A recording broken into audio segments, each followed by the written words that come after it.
1. Remembering and Forgetting. Jan picked up the telephone and called her sister's number, but there was only an answer phone message. "I'm sorry, there's no one available to take your call. Please leave a message after the beep." Jan tried to make her message as calm as possible. "Hello, Kate. This is Jan. I'm sorry, but you'll have to come down to Mother's. We've got to talk. I can't go on like this. It's becoming impossible. I know you're always busy, but you'll have to come. I can't manage with Mother anymore. Please call me back at Mother's house as soon as you can." Her mother's voice called weakly from the next room. "Who was that, dear?" "No one important. Don't worry, Mum." "Well, if I don't worry, who's going to worry? Someone has to do the worrying." "It's okay, Mum, really." "Oh, good. Did you have a nice time then?" "Sorry?" "Didn't you go on holiday somewhere?" Not me, Mum. That was Mrs. Jenkins from next door." "Oh. Who are you then?" "Mum, I'm Jan. I'm your daughter. Surely you can recognise me." "Oh, yes, that's right. The trouble is, there's too much to remember. I can't remember everything, you know." "I know that, Mum. I know." Jan sighed. It was late on Sunday afternoon. The room was already getting dark. On the table there was a bowl of rotting fruit. The bananas were black, the oranges brown. On the shelf above it stood her parents' wedding photograph in a silver frame. It was yellow with age. Next to it stood a framed photo of her sister Kate getting her degree from Oxford University. Then there were pictures of Jan's daughter, Cindy, and Kate's children, Jeremy and Caroline, when they were all on holiday together in Spain, in happier times. There was a picture of Kate and her husband and children by the river in the garden of their beautiful house in Marlow. There were pictures of herself and Kate as children. She picked up a picture of her father. He was carrying Kate on his shoulders. He looked so strong, so confident, so full of life. There were no photos of Jan with her father. That was typical. He had always loved Kate more. She had been his favourite in everything. Jan remembered how he'd always treated her so badly, and Kate so well. When Jan left school, she'd had to go out to work, not go to university like Kate. But Kate had had the best of everything. Jan had always felt hurt by it. Why were families like this, she wondered. Anyway, now her father had been dead for nearly 4 years. As she put the photograph back, Jan noticed the thick dust on the shelf. She sighed again. Outside the window, a cold wind was blowing the petals off the spring flowers. It began to rain. "Is my father still alive?" came the tired voice from the armchair. "No, Mum. He died 20 years ago." "Oh, did he? What about my mum? Did she die too?" "Yes, Mum. She died 10 years ago. Don't you remember?" "Are you sure? thought she came round for a cup of tea last week. No, Mum. That was old Mrs. Jenkins who lives next door. Oh, was it? Her voice died away as she slowly thought about this piece of confusing information. She was silent for a while. Her hands lay still in her lap, except when she occasionally moved the newspaper she was holding. Her eyelids were heavy, her eyes almost closed. She began to breathe more loudly, a low bubbling sound coming from her throat. She was dribbling from the corner of her mouth and down her chin like a baby. Jan tiptoed to the kitchen and put the kettle on for a cup of tea. When she returned, her mother was still fast asleep, her mouth loosely open. Her head had fallen to one side. Suddenly, she woke up. Her eyes were wide open, but they were empty. They seemed to see nothing. Then they slowly focused again. "Oh, hello," she said brightly. "Nice of you to visit me. Have you been here long?" "I've been here since yesterday, Mum. Don't you remember?" "Oh, have you? Yes, perhaps you have.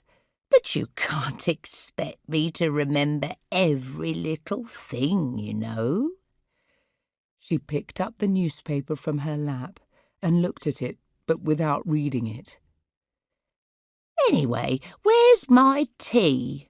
I can't do without my tea." "I've already put the kettle on, Mum. It won't be long."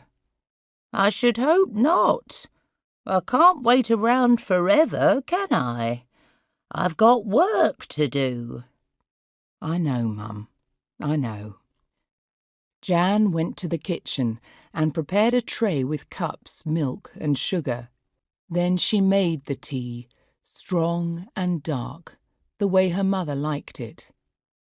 Suddenly, her eyes filled with tears. She swore softly under her breath. "Why do you have to hang on to life like this? It's over for you.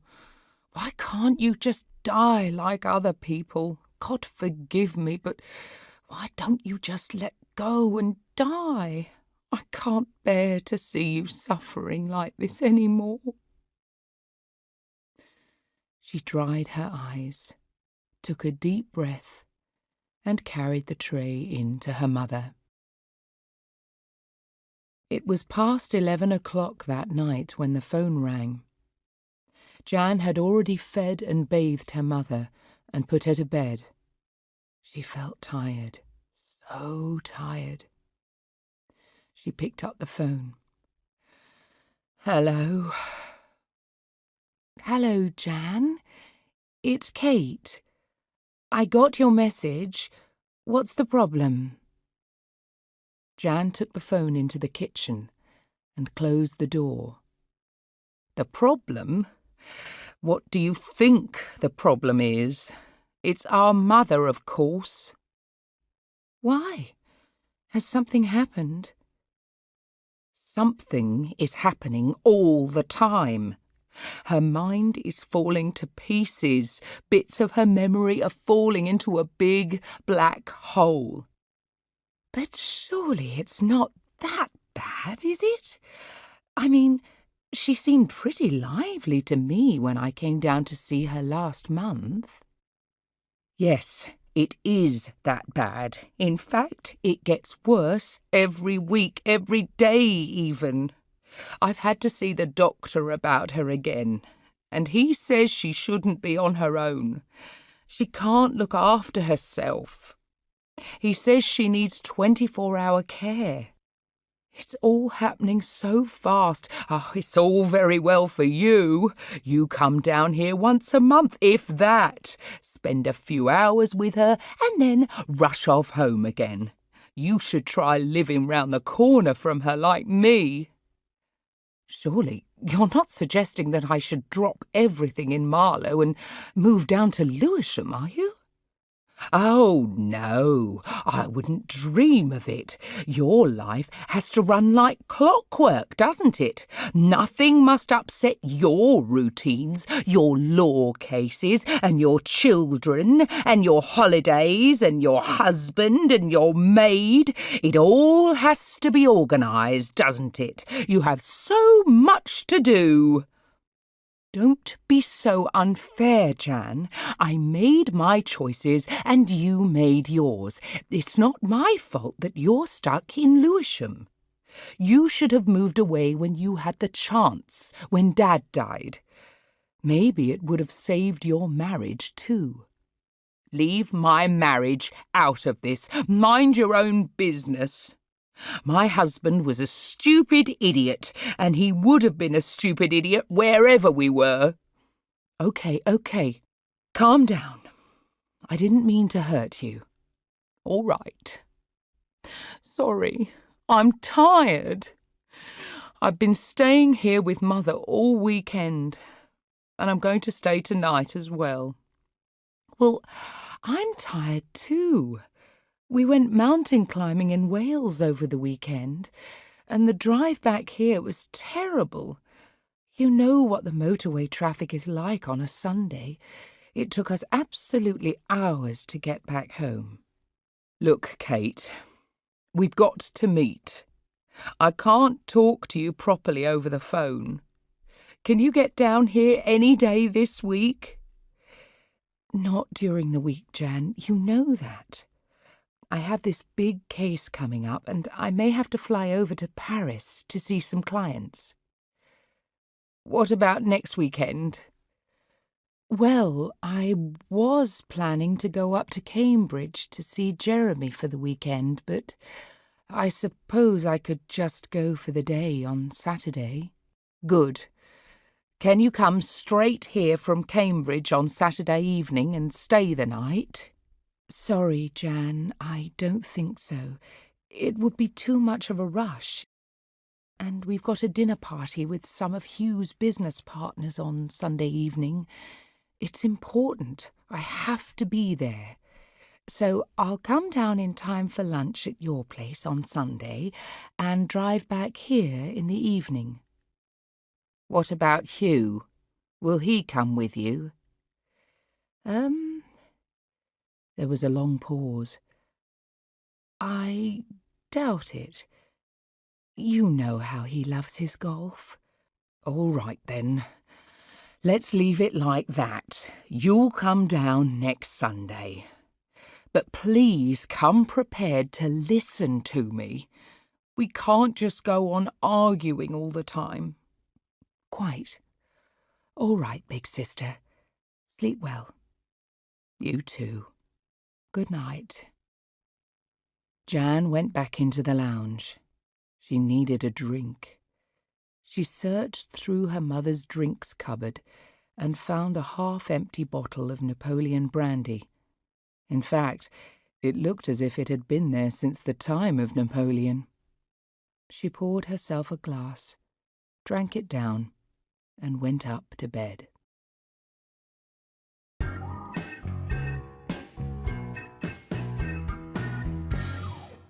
Chapter 2. A Perfect Couple. Kate put down the telephone in her study and went back to join her husband, Hugh, in the lounge. Like the rest of their house, it had expensive modern furniture with glass and shiny metal tables, leather sofas and armchairs, and a thick cream-coloured carpet. Hugh was sitting in one of the armchairs, his feet up on a low table, reading the business and finance pages of the Sunday newspaper, and sipping a large glass of whisky. As she looked down at him, Kate noticed, not for the first time, that he was losing his hair and getting rather too fat around the middle. Sometimes she wondered why she had married him. He put the newspaper down. "So what was that all about?" he asked. "It was Jan. I know it was Jan. You told me she'd left a message. What did she want this time? It's about Mother. Oh, no, not again, surely. Does she really expect you to call on a Sunday evening just to talk about your mother? His voice sounded unpleasant, impatient. She says Mother is getting worse. She says that she forgets things and can't look after herself anymore. Well, she's old, isn't she? That's the way old people are. They do forget things and get mixed up. What does she expect? What's it got to do with us, anyway? Well, she is my mother, you know. And Jan says that she can't manage any longer. She wants me to go down there and discuss it. I don't see what there is to discuss, said Hugh unhelpfully. Thank goodness my parents are both dead. At least they can't cause any trouble like that. Anyway, I told her I'd go down to Lewisham next Sunday. You told her what? Have you forgotten we have a dinner on Sunday evening? Oh, I told you it was important. I'm trying to get Clarides and Mazumdar to sign up to my new investment fund. God, can't you remember anything? I didn't forget. I'm not like my mother. Not yet, anyway. I'll go down there for lunch, and I'll be back late afternoon in plenty of time for your dinner. Don't be so bad-tempered. It's not easy for me, you know. It's not easy for any of us, said Hugh, and picked up his newspaper again. Kate went back to her study, switched on the desk light, and began to read the papers for her court case the next morning. It was a complicated case involving a disagreement between members of a family about who should own the parents' house and business property. She sighed. She felt tired, exhausted by the mountain climbing in Wales and the long drive back to Marlow. And now she couldn't stop herself thinking about Jan and the problems with her mother. Why wasn't life simpler? She thought. She had a successful career as a lawyer. Hugh was doing well again in his investment business. The children were grown up, well, almost. She and Hugh had plenty of money. It should have been the time for them to relax and enjoy it. But instead, she felt discontented and unhappy. Why?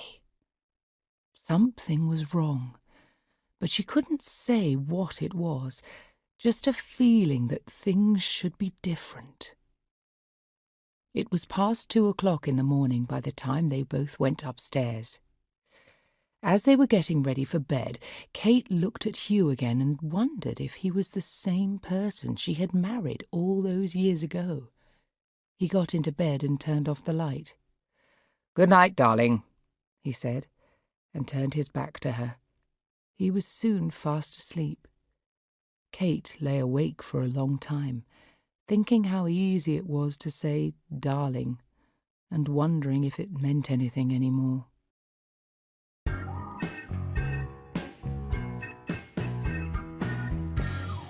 Chapter 3. So what are we going to do? Sunday lunch at Jan's was over. On the kitchen table were the bones of a small roast chicken, potatoes in cold fat, some broccoli in a bowl, half a chocolate pudding from the supermarket, and a plastic pot of cream. There was also an empty bottle of cheap red wine and 2 glasses. Coffee? That would be nice. Kate played with her wine glass, then drank the last few drops. I'm afraid I can only offer instant coffee. I don't do proper coffee anymore. It's just too expensive. Oh. Kate paused. She was obviously disappointed. Never mind. Instant will be fine, she lied. The April afternoon light shone weakly into the kitchen from the small backyard. Jan put on the kettle for coffee and switched on the light. We need some light on the subject, she said as she banged 2 mugs onto the table and spooned in coffee from a jar. Kate had arrived at 1:00, just in time for lunch. when there was no risk of having to help prepare it. She parked her new red BMW outside Jan's house. There were empty beer cans on the pavement. The front gardens along the street were full of bags of rubbish lying among the weeds and long grass. The new car looked out of place among the old Fords, Fiats and Skodas parked in the dirty grey street. Jan poured hot water into the mugs and passed one over to Kate. "Sugar?" she asked. "No, thanks. I must be careful about my figure," said Kate. "Of course. I know you have to keep up appearances in your position," said Jan without smiling. "True," said Kate with a meaningful look at Jan's old sweater and dirty jeans. "I can't afford to let myself go." "So, what are we going to do about Mother?" asked Jan. Her voice sounded nervous. "What do you suggest?" replied Kate, trying to control her nervousness too. The sisters were like wild animals getting ready to attack each other. "Well, let's face facts. Mother can't look after herself any more. The doctor says so too. It's all happened so fast. She can't remember things. She forgets to turn off the cooker. She leaves the lights on all the time. Her fridge is full of rotten food. She wets the bed. She can't walk properly." Kate interrupted her. "But is it really that bad? I mean, there are lots of old people who manage well enough on their own. Surely if you just carry on coming round a couple of times a week to check up on her?" "Why me?" Jan was beginning to lose control of her feelings. "Why always me? You seem to think I have nothing better to do than look after Mother." "It's not that." "Well, what is it then? I'm still trying to get a proper job, you know, and when I do, I certainly won't have time to check up on Mother all the time. And anyway, that's not a solution. I told you she's getting worse all the time. She can't be left alone. What if she falls down in the bathroom or falls out of bed? No one would know. We've got to find a proper solution. It's no good burying your head in the sand like an ostrich. It's time to stop pretending, Kate. This is serious. You may have been Dad's little favourite, but she's our mother, not just my mother. Don't forget that." "As if you'd let me forget," said Kate in a sharp voice. "Anyway, what do you suggest? You obviously have an idea." Jan took a deep breath, then, in a calm voice, she said, "I think there are 3 possibilities. Number 1, we find a permanent nurse, someone who can move in with Mother and take care of her all the time. Number 2, we find a good old people's home or care centre. I think that's what people call them these days. The only problem is that both these solutions cost money, lots of money, and money is something I don't have. Even if we sold Mum's house to raise the cash, it would take time, and we don't have time." "But I do have money, is that what you mean?" said Kate. "Well, yes, you do. When Dad died, he left you half the money from the business. Mum got the other half. I don't mind that, but all I got was enough to buy this miserable little house. That was typical of the way Dad always treated me anyway. And you can't pretend you don't earn plenty from your law business." "So I can afford it. Is that it?" said Kate. "Yes, I think you can."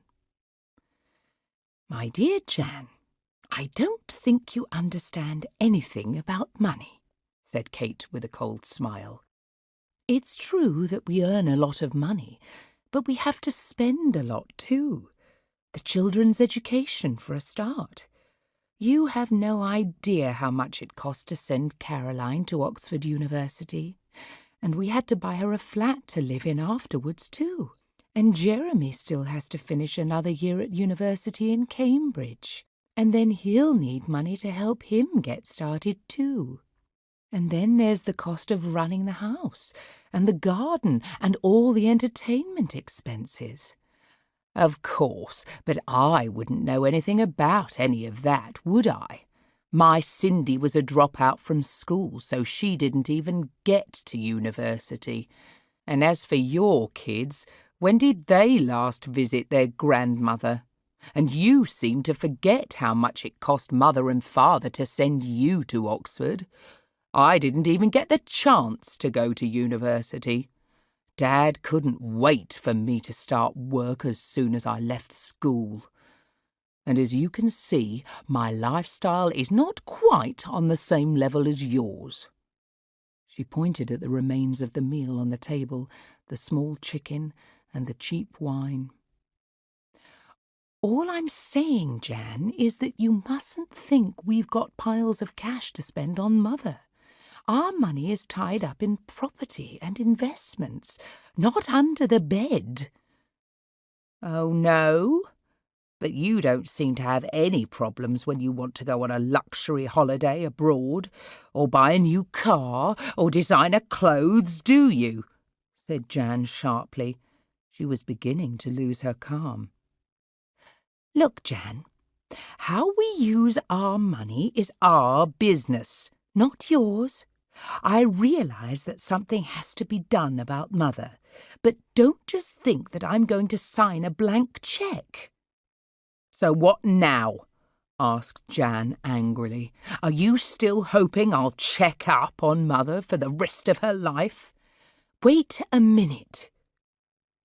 Didn't you say there were 3 possible solutions?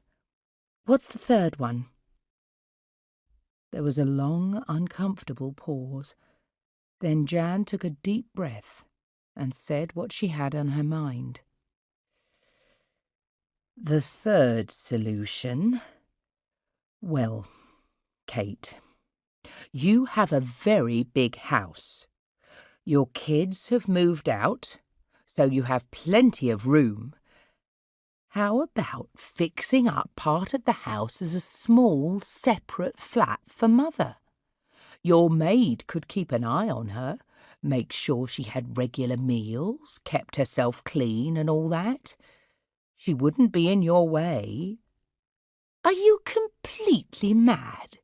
How could we possibly manage with having Mother all the time? And what do you think Hugh will say when I tell him about your crazy idea? It's his house too, you know. I doubt if Hugh would even notice. He seems to spend most of his time away on business trips or playing golf. Anyway, surely you could explain things to him. After all, he is your husband, isn't he? Aren't you supposed to share things, including your problems? Are you suggesting that we don't? Kate said angrily. Not really. I'm just asking you to think carefully about my idea. Don't simply say no now. I don't think it would be that much of a problem for you. At least you wouldn't have to pay for a nurse or an expensive care centre. And Mother would be in her own rooms, so she wouldn't get in the way of your lifestyle. You wouldn't have to include her in your dinner parties or anything like that. Kate looked at her watch. It was 3:30. Look, Jan, it's getting late. I really have to be home by 5:30. I told you, we're going out for dinner tonight. But we don't seem to have come to a proper decision, do we? We certainly do not, replied Jan bitterly. You say you have no money to pay for Mother, and I certainly have none. I have no proper job, and I have Cindy to look after too. She still has no job and nowhere to live except with me, and you've just refused to even consider the idea of having Mother living with you. We mustn't upset Hugh." "That's not quite what I said," said Kate. "I'll tell you what, I'll speak to Hugh when I can and see what he says, but I really don't think he'll agree." "OK, speak to him. But meanwhile, what am I supposed to do? I've got job interviews in the next couple of weeks. I can't look after Mother the way I have been doing. We need a temporary solution until we finally decide what to do. Couldn't you at least have Mother for a week? It would be a kind of trial. You'd have a chance to see what it would be like. Come on, it's not much to ask. After all, you've got your Filipina maid, Corazon, Corrie, or whatever her name is. I need a break. I can't go on like this any longer." Kate looked at her watch again. "OK, I'll call you tomorrow. By then I'll have spoken to Hugh.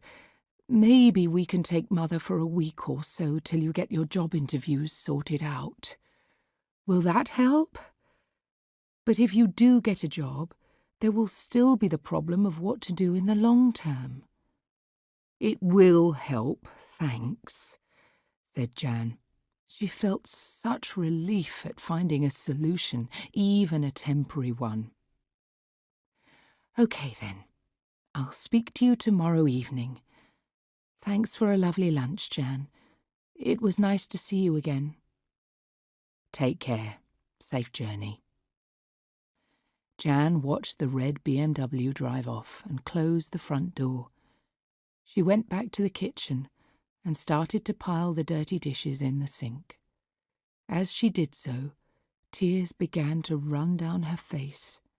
She cried with relief. She cried at the unfairness of life. She cried about the way her father had treated her so unfairly all his life for no good reason. She cried for the miserable life she had in her small, dirty house. She cried for Cindy and her useless life. Above all, she cried for the strange, crazy woman her mother had become.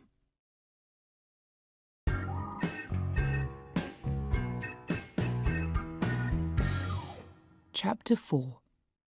Just This Once. The dinner party was a great success.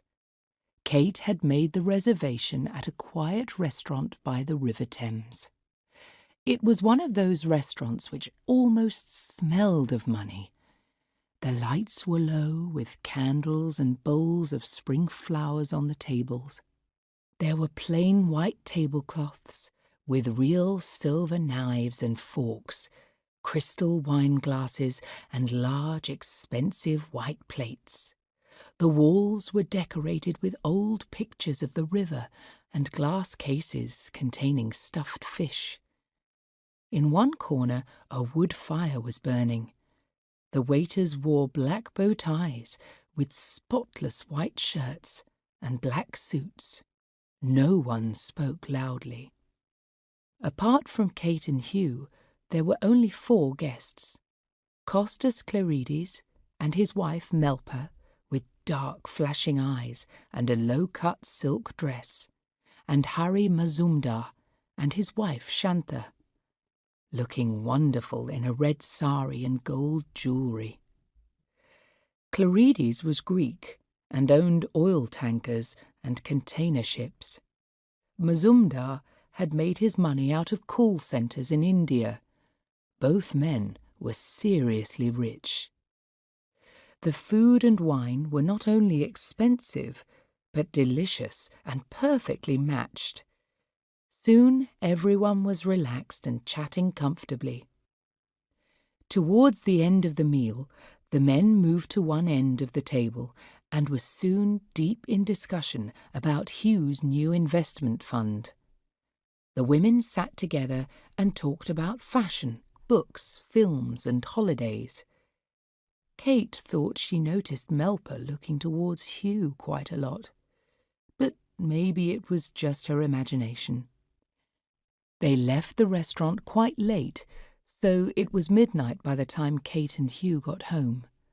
He immediately headed to the drinks cupboard and poured himself a large glass of his favourite malt whisky.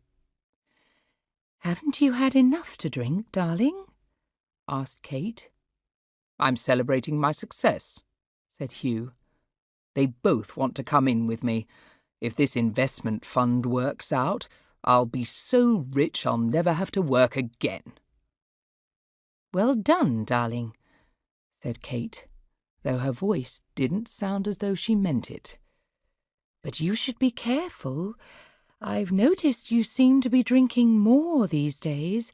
It's not good for your health, you know." "Don't worry about me. I know when I've had enough, darling," said Hugh, and took a large sip from his glass. "Do you know them well?"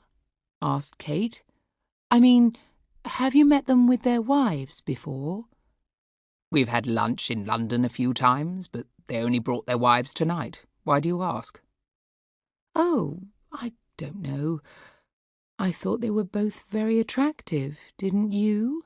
Especially Melper." There was a pause before Hugh answered. Then he said, "I suppose so. It was the men I was concentrating on."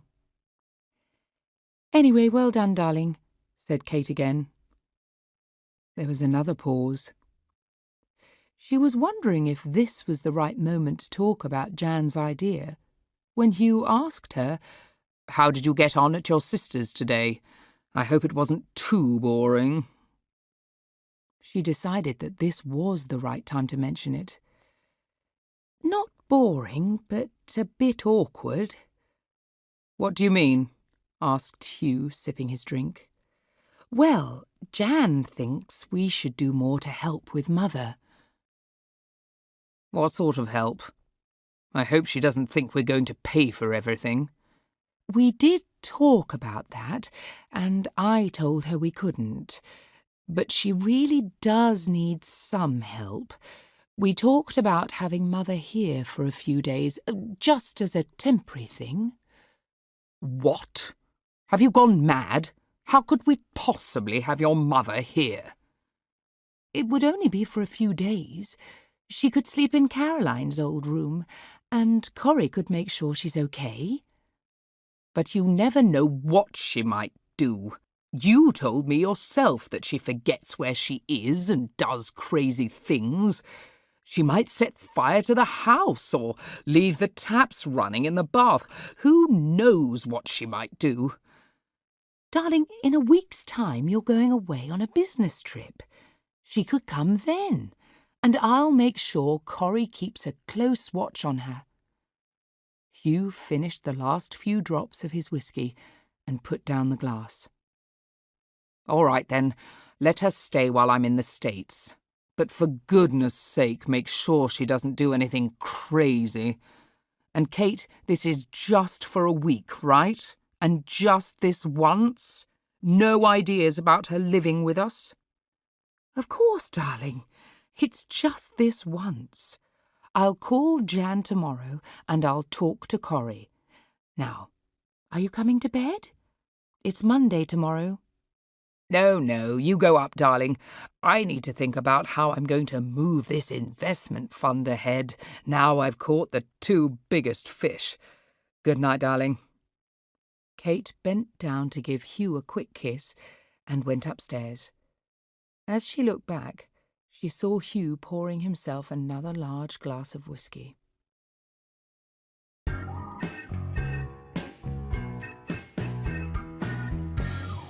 Chapter 5.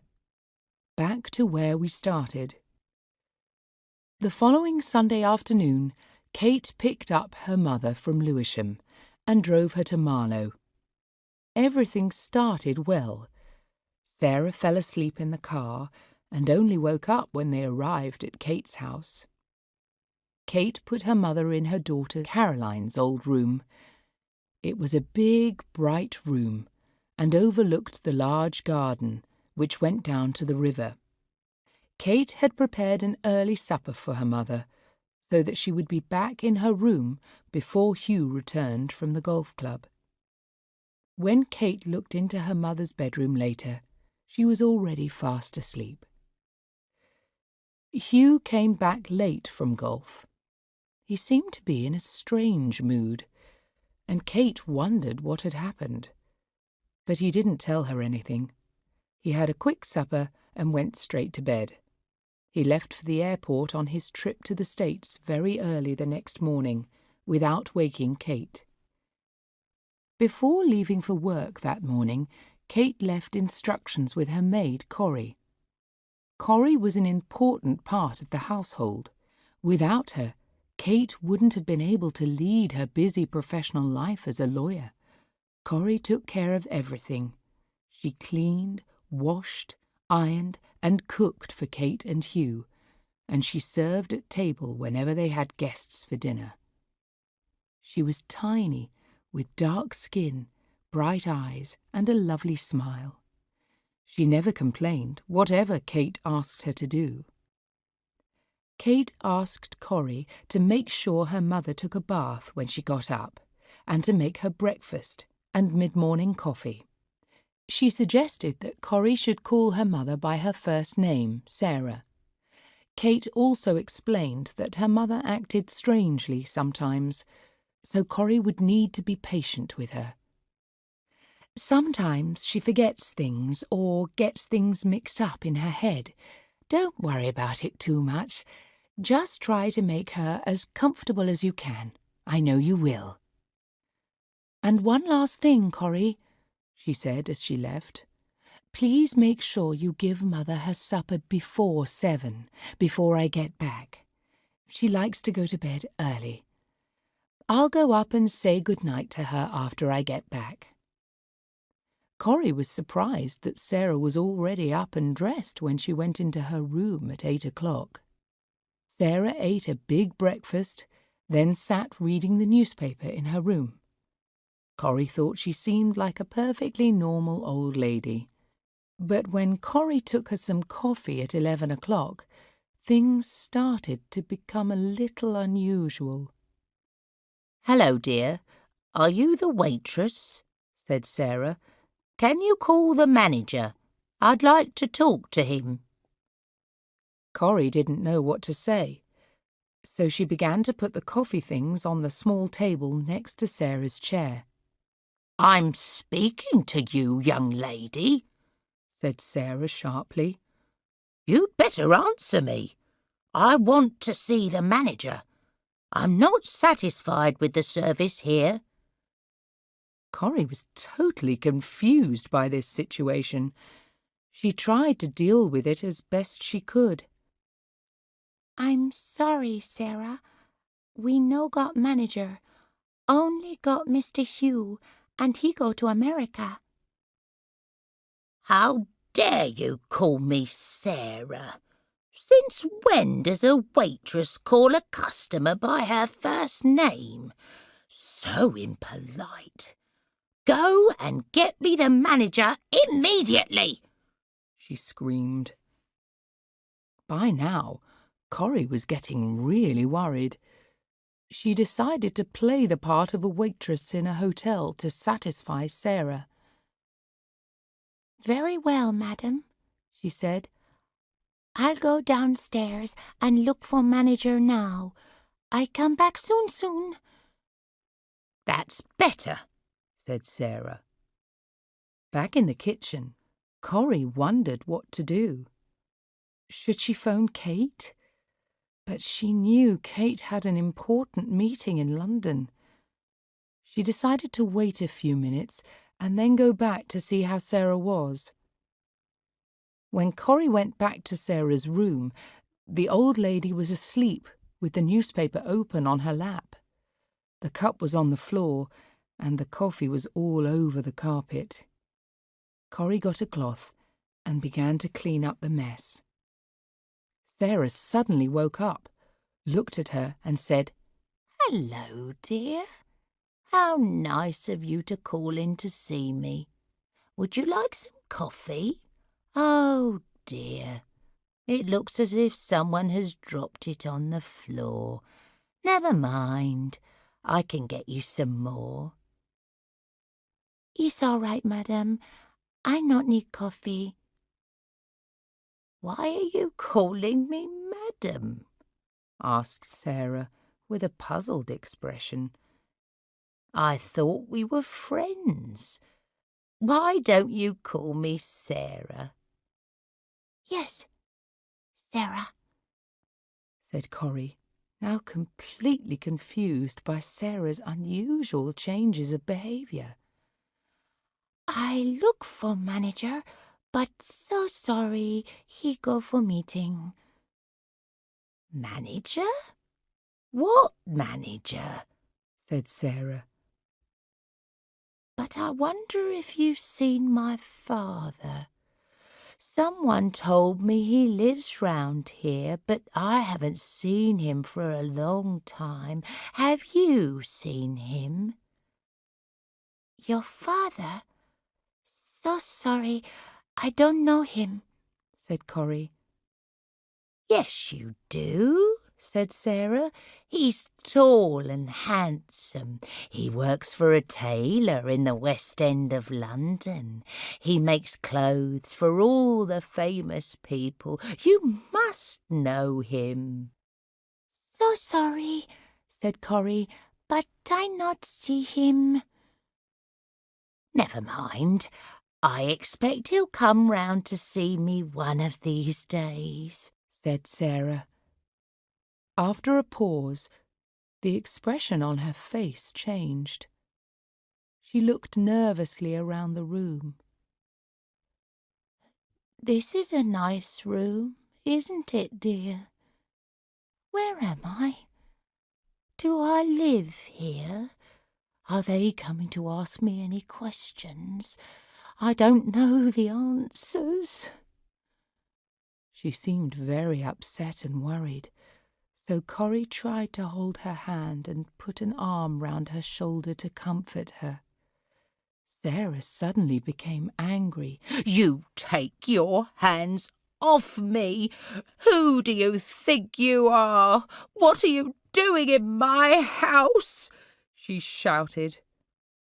Then quite suddenly she burst into tears, rocking her body backwards and forwards in her armchair and mumbling confused phrases. I don't want to say anything that will get me into trouble, she moaned. You don't know what it's like. They're watching me all the time. They've got all these questions and I don't know the answers. This time she allowed Corrie to comfort her. Corrie helped Sarah out of the chair and onto the bed. You just have a little rest now, Sarah, she said. I come and call you for your lunch, okay? Sarah eventually calmed down, and soon she was asleep. Corrie tiptoed quietly out of the room. Sarah slept through lunchtime and only woke at 5 o'clock. She seemed to be quite normal again, and ate a big piece of fish with peas and potatoes, and drank several cups of strong tea. She was warm and friendly towards Corrie. She chatted with her about life in the Philippines and about Corrie's family. Corrie told her how well her children were doing in school, and she explained how hard it was for her when she thought of them growing up without their mother so far away. When Kate came back at 7, they were still chatting. "How was your day, Mother?" Kate asked. Oh, I've had a lovely time. This is my new friend. I can't remember her name, but she's from abroad somewhere. Have you met her before? Of course I've met her, Mother. She works here.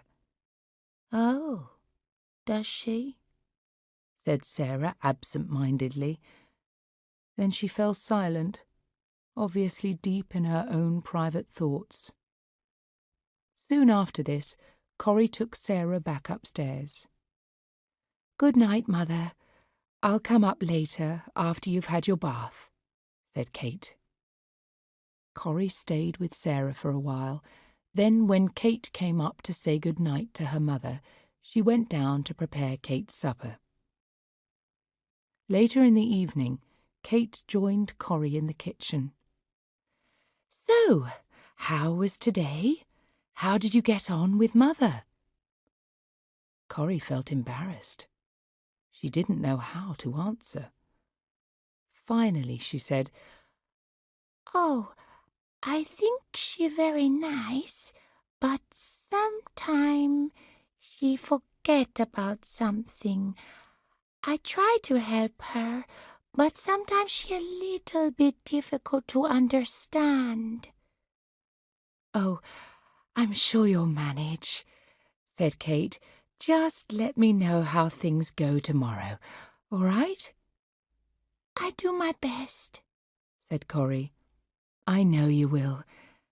I don't know what I'd do without you, Corrie. I really don't.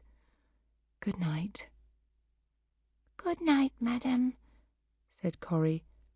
Suddenly, she felt very tired and more than a little worried about the next day.